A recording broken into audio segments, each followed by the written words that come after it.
Tunajua kabisa mimi ni mpinzani. Huko nyuma tulikuwa tuwezi kufanya hata vikao vya kamati kuu ya chama ndani ya jengo. Tulikuwa tuwezi kufanya hata mikutano ya hadhara.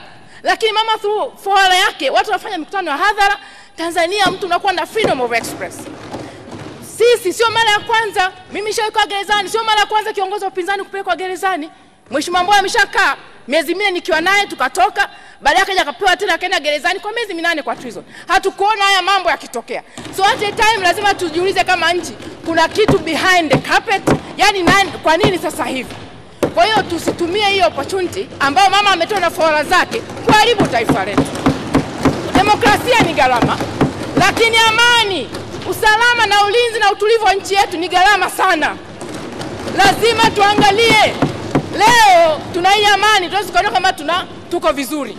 Tukafanya kila tunachofanya. Tukafanya any kind of bullying kwenye mitandao. Na mbaya zaidi tunasema Wakenya wanafanya, lakini wa Tanzania tunachukua tunasambaza kwenye mitandao. Na mamlaka husika za nchi mko wapi?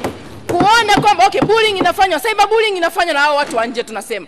Lakini zinasambaza kwenye mitandao ya Kitanzania. Where are we? Kwani tunaruhusu hii? Ni udhalilishaji, na unaweza kaona kama ni udhalilishaji kwa sababu mama, yani rais wetu ni mwanamke. Nikafikiri kama angekuwa ni mwanamume, hizi cyberbullying ambazo zingeweza kufanyika. Lazima tukatae.